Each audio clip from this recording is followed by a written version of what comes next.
Hi students, this is Mrs. T and this is Project 1 explained in this video.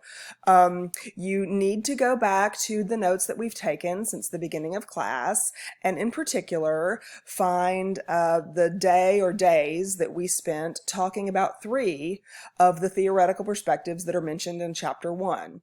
So you'll need Chapter 1, where it's talking about the theoretical perspectives, your notes, and also the videos that I've got posted from our class when we covered those theoretical perspectives. I also found some other videos on YouTube that other instructors posted for their students so that you can get yet another instructional presentation explaining what these theoretical perspectives are. So you of course have my cell number. You can text me with questions, but you've got all the information that you need in order to be able to complete this assignment in your notes. At least you should. And if you don't yet, then watch those videos on YouTube.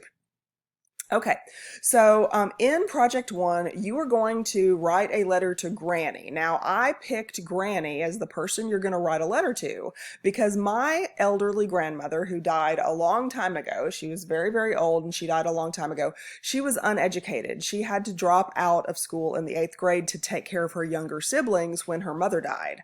So she never got an education, and that bothered her just a little bit, but she did enjoy talking to people about what their education was, and kind of regretted that she really never got a higher level of education than 8th grade. So whenever people were explaining things to her, we had to do it on a really basic level. You know, we had to start out from zero, really, and she could grasp everything. She was smart. She just wasn't educated. So we had to explain things to her on a very basic level, and then you could have a great conversation with her about the stuff that you were learning about in class. So anyway, this letter to Granny, it doesn't necessarily have to be to your grandmother. It can be to a fictitious person. It doesn't have to be to a real person in your life. You just need to write it as though you're writing to someone who isn't educated.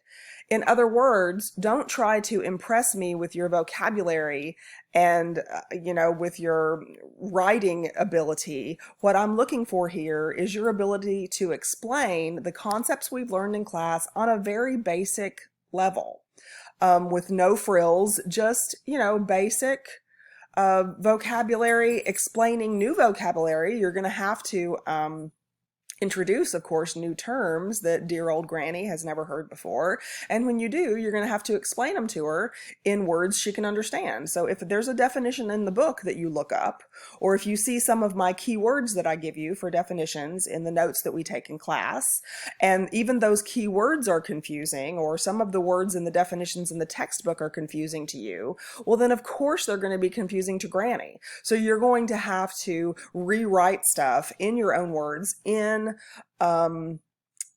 terms that she can understand. Okay, and you can think of this as a he if that helps, if that is the situation for you. So anyway, so this is called the letter to Granny, but that's kind of what Granny's education level is. See, I've got this little note here so that you know the purpose of this. Granny is uneducated but interested in what you are studying, and so you're writing her a letter to explain that to her.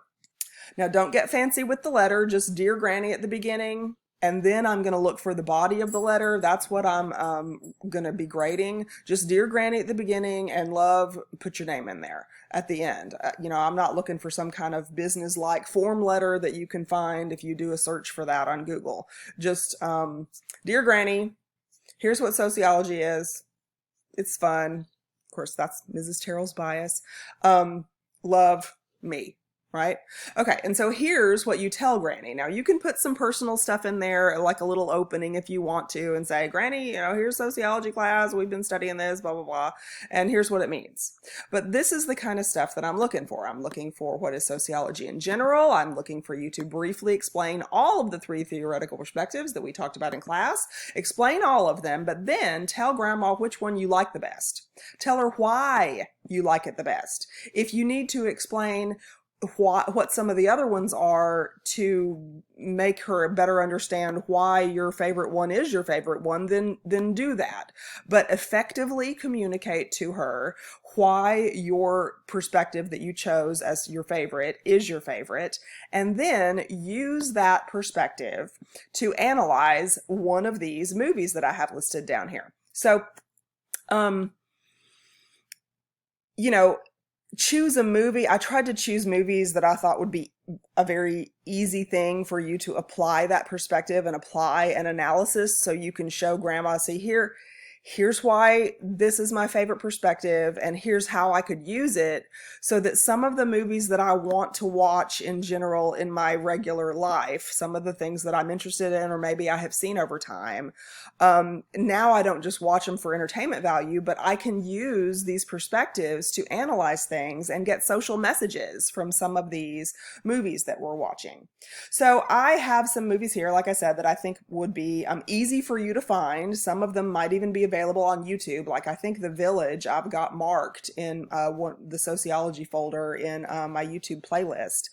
If you want to do a different book or a movie or even a current event that I don't have listed here, just text me ahead of time and ask me if it's okay.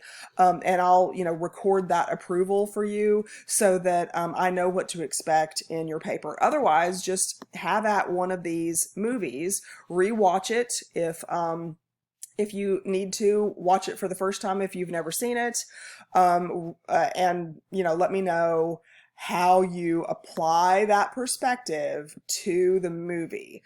Use it to explain to grandma how the perspectives work, how a sociologist uses those perspectives in their research, in the questions that they ask about social data. Okay, so this rubric down here, hopefully y'all know how to use a rubric, but each of these boxes on this rubric shows you point values, and these are how many, this is the point range that I have to choose from when I'm evaluating your work.